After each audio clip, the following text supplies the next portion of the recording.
Praise the lord ಪ್ರಿಯರೇ, ದೇವರ ಅತಿ ಪರಿಶುದ್ಧವಾದ ನಾಮಕ್ಕೆ ಸ್ತೋತ್ರವಾಗಲಿ. ಇಂದು ಒಂದು ಜ್ಞಾನ ವಾಕ್ಯವನ್ನು ನೋಡುವುದರ ಮೂಲಕ ದೇವರ ನಾಮವನ್ನು ಮಹಿಂಪಡಿಸುವ ದೇವರು ನಿಮ್ಮನ್ನು ಆಶೀರ್ವದಿಸಲಿ, ಕೃಪೆಯಿಂದ ನಡೆಸಲಿ.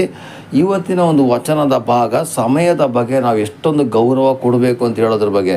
ಅಂದರೆ ಪ್ರಿಯರೇ, ಇವತ್ತು ಕಳೆದು ಹೋದಂಥ ಸಮಯ ಗ್ಯಾರಂಟಿ ಇನ್ನೂ ಅರ್ಧ ಗಂಟೆ ಕಳೆದ ಮೇಲೆ ಸಿಗೋದಿಲ್ಲ. ಇವತ್ತು ಕಳೆದ ಸಮಯ ನಾಳೆ ಸಿಗೋದಿಲ್ಲ. ಈಗ ಅರ್ಧ ಗಂಟೆ ಮುಂಚಿತವಾಗಿ ನೀನು ಏನು ಮಾಡಿರ್ತೀಯೋ ಆ ಸಮಯ ಮರಳಿ ಪಡೀಲಿಕ್ಕಾಗೋದಿಲ್ಲ. ಯಾಕೆ ಪಡೀಲಿಕ್ಕಾಗೋದಿಲ್ಲ? ದೇವರು ನಮಗೆ ಅದನ್ನು ವಾಪಸ್ ಕೊಡುವಂಥ ಶಕ್ತಿಯನ್ನು ಕೊಟ್ಟೇ ಇರತಕ್ಕಂಥ ಕಾರಣಕ್ಕೋಸ್ಕರ ನಾವು ನಮಗೆ ದೇವರು ಕೊಟ್ಟಂಥ ಸಮಯವನ್ನು ಅತ್ಯಮೂಲವಾಗಿ ಉಪಯೋಗಿಸಿಕೊಂಡು ನಾವು ಮಾಡತಕ್ಕಂಥ ಒಂದೊಂದು ಸಮಯಕ್ಕೂ ಕೂಡ ದೇವರಲ್ಲಿ ನಾವು ಲೆಕ್ಕ ಕೊಡಬೇಕಾಗಿದೆ ಪ್ರಿಯರೇ. ಅದಕ್ಕೆ ಇಲ್ಲಿ ಕೊಲಸ್ಯದವರಿಗೆ ಬರೆದ ಪತ್ರಿಕೆ 4ನೇ ಅಧ್ಯಾಯ 5ನೇ ವಾಕ್ಯದಲ್ಲಿ ಬರೆದದೆ, ಸಮಯವನ್ನು ಸುಮ್ಮನೆ ಕಳಕೊಳ್ಳದೆ ಅದನ್ನು ಬೆಲೆ ಉಳ್ಳದೆಂದು ಉಪಯೋಗಿಸಿ ಹೊರಗಿನವರ ಮುಂದೆ ಜ್ಞಾನ ಉಳ್ಳವರಾಗಿ ನಡೆದುಕೊಳ್ಳಿರಿ ಅಂತ ಬರೆದಿದೆ ಅಲ್ವಾ. ಹಾಗಾದರೆ ಪ್ರಿಯರೇ, ಇಲ್ಲಿ ಪೌಲ ಹೇಳ್ತಾ ಇದ್ದಾನೆ ಸಮಯವನ್ನು ಸುಮ್ಮನೆ ಕಳ್ಕೊಬೇಡಿ ಅಂತೇಳಿ. ಹಾಗಾದರೆ ಪೌಲ ಎಲ್ಲಿದ್ದ? ಈ ಮಾತನ್ನು ಬರಿಬೇಕಾದ್ರೆ ಅವನು ಎಲ್ಲಿದ್ದರೆ ಅವನು ನೋಡಿ, ಅಲ್ಲಿ 5ನೇ ವಾಕ್ಯ 4ನೇ ಅಧ್ಯಾಯ 5ನೇ ವಾಕ್ಯ ಕೊಲಸಿ, ನಾನು ಸೆರೆಯಲ್ಲಿದ್ದೇನಲ್ಲ.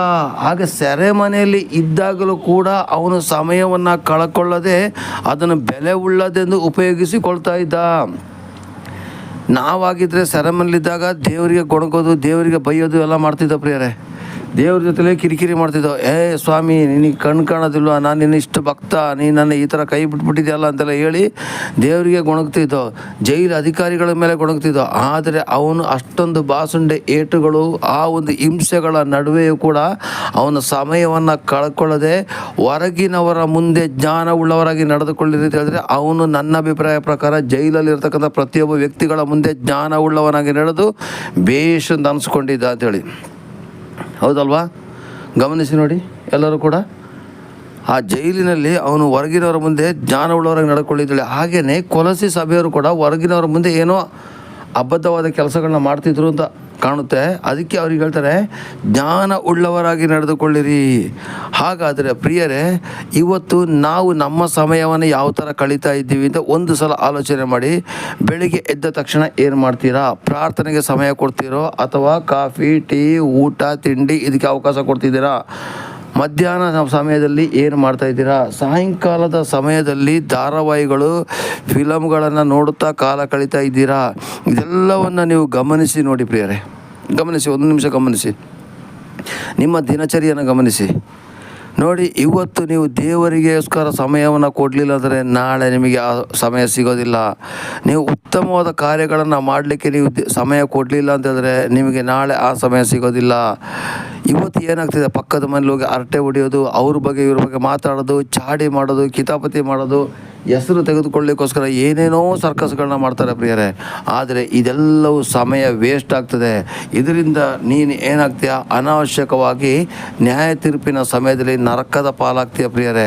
ಅದಕ್ಕೋಸ್ಕರ ನಿನಗೆ ದೇವರು ಕೊಟ್ಟಂಥ ಸಮಯವನ್ನು ಅಮೂಲ್ಯವಾಗಿ ಉಪಯೋಗಿಸಿಕೊಂಡು ದೇವರು ಮೆಚ್ಚುವಂಥ ಕಾರ್ಯಗಳು, ಅಂದರೆ ಜನಗಳಿಗೆ ಉಪಕಾರ ಮಾಡೋದು, ಸುವಾರ್ತೆ ಸಾರೋದು, ಪ್ರಾರ್ಥನೆ ಮಾಡೋದು, ಏನಾದರೂ ಒಂದು ದೈವಿಕವಾಗಿ ಖುಷಿ ಪಡುವಂಥ, ದೇವರು ಮೆಚ್ಚುವಂಥ ಕಾರ್ಯಗಳನ್ನು ಮಾಡಿ ದೇವರ ನಾಮನ ಮಹಿಂಪಡಿಸಿ ಪ್ರಿಯರೇ. ಹಾಗಾದರೆ ಪ್ರಿಯರೇ, ನಾವು ಹೊರಗಿನವರ ಮುಂದೆ ಭಾಳ ಎಚ್ಚರದಲ್ಲಿರ್ಬೇಕು. ಯಾಕೋತ್ತಾ, ಇವತ್ತು ನಾನು ಮೊನ್ನೆ ಸಂಚಿಕೆ ಹೇಳಿದಾಗೆ, ನೀವು ಮೋರಿಲಿ ಬಿದ್ದು ಒದ್ದಾಡಿದ್ರು ನಿಮ್ಮನ್ನ ಕೇಳೋರು ಯಾರಿಲ್ಲ. ನೀವು ಹೊಡೆದಾಟ ಬಡದಾಟ ಮಾಡಿದ್ರೆ ಯಾರು ಕೇಳೋರಿಲ್ಲ. ನೀವು ಇಸ್ಪೀಟ್ ಆಡೋದು ಯಾರು ಕೇಳೋದಿಲ್ಲ. ವ್ಯಭಿಚಾರ ಮಾಡೋದು ಯಾರು ಕೇಳೋದಿಲ್ಲ. ಆದರೆ ಚರ್ಚಿಗೆ ಹೋದಾಗ ಮಾತ್ರ ಹೊರಗಿನವರ ಕಣ್ಣು ನಿಮ್ಮ ಮೇಲೆ ಇರ್ತದೆ. ಇವನು ಅಲ್ಲಿಗೆ ಹೋದ, ಚೇಂಜ್ ಆಗಿಬಿಡ್ತಾನೆ, ಮತಾಂತರ ಆಗ್ಬಿಡ್ತಾನೆ ಅಂತ ಹೇಳೋ ಡೌಟ್ ಇರ್ತದೆ.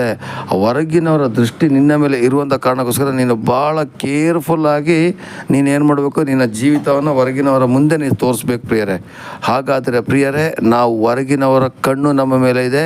ಅದಕ್ಕೆ ಜನಗಳ ಮುಂದೆ ಸಾಕ್ಷಿಯಾಗಿಯೂ, ದೇವರ ಮುಂದೆ ಸಾಕ್ಷಿಯಾಗಿಯೂ ಮತ್ತು ನಿನ್ನ ಮನಸಾಕ್ಷಿ ಒಪ್ಪುವಂಥ ರೀತಿಯಲ್ಲಿ ನಡೆದು ದೇವರ ರಾಜ್ಯವನ್ನು ಮಹಿಂಪಡಿಸುವ ಸಮಯವನ್ನು ವ್ಯರ್ಥ ಮಾಡಿಕೊಳ್ಳದೆ ಅಮೂಲ್ಯವಾಗಿ ಉಪಯೋಗಿಸಿ ಒಂದೊಂದು ಸಮಯವನ್ನು ಸತ್ಯದಿಂದಲೂ, ಧರ್ಮದಿಂದ, ನ್ಯಾಯದಿಂದಲೂ, ಪರಿಶುದ್ಧತೆಯಿಂದ ನಡೆದು ದೇವರ ರಾಜ್ಯವನ್ನು ಮಹಿಂಪಡಿಸೋ ಪ್ರಿಯರೇ. ಆಮೇನ್, ಆಮೇನ್, ಆಮೇನ್.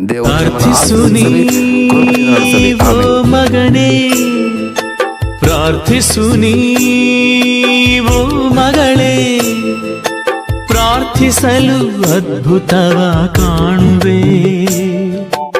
ಆನಂದ